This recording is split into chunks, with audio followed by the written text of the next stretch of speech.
Nous voilà partis pour un nouvel exercice, à New York. Le principe est de transformer cette image couleur en niveau de gris, tout en préservant un élément, comme par exemple le taxi qui restera jaune. Pour ça, je vais dans ma palette de calque, que je retrouve dans le menu Fenêtre, Calque, ou F7. Je vais tout en bas, cliquer sur le cercle coupé en deux qui ressemble à un yin-yang, et là, après avoir cliqué sur ce calque de réglage ou de remplissage, je demande noir et blanc. Automatiquement, ce calque de remplissage apparaît au-dessus de mon arrière-plan.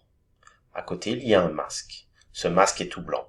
C'est pour ça que je vais prendre mon pinceau, choisir du noir, un diamètre adapté, donc clic droit, souris au niveau du taxi, et automatiquement, je peux régler l'épaisseur et la dureté. Je vais régler une épaisseur à peu près de 60 et une dureté 100%. Et regardez, je viens balayer tout simplement sur le taxi. Voilà, comme ceci.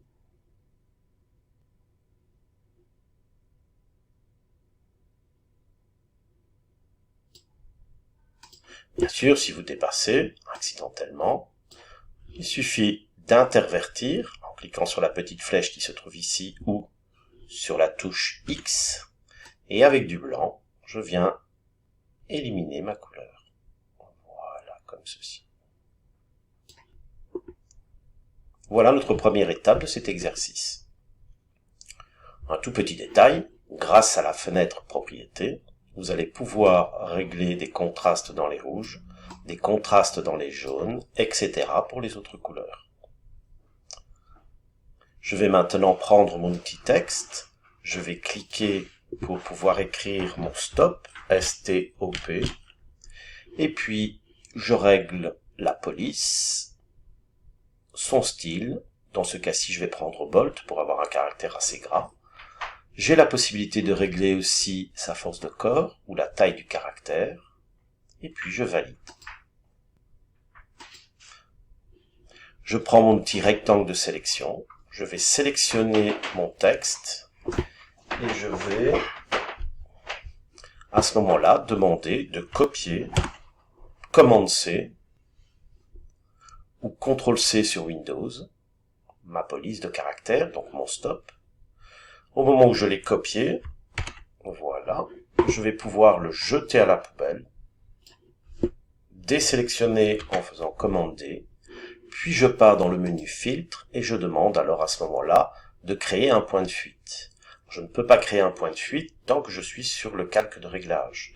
Je vais pour ça créer un nouveau calque qui apparaît au-dessus de mon calque de réglage. Puis je retourne dans filtre et regardez, maintenant j'ai accès à mon point de fuite. Alors, soit la grille existe déjà, soit elle n'existe pas. Dans mon cas, je vais vous montrer comment est-ce qu'on va créer cette grille, tout simplement en créant des poignées. Voilà. Je vais éliminer celle-ci aussi. Et regardez, je clique ici. Un clic, un deuxième clic, un troisième clic. Je dézoome en poussant sur commande moins. Et voilà, ma grille apparaît. Je vais pouvoir maintenant coller mon texte, commande V ou CTRL V. Je sélectionne mon texte que je vais déplacer, faire rentrer dans ma grille.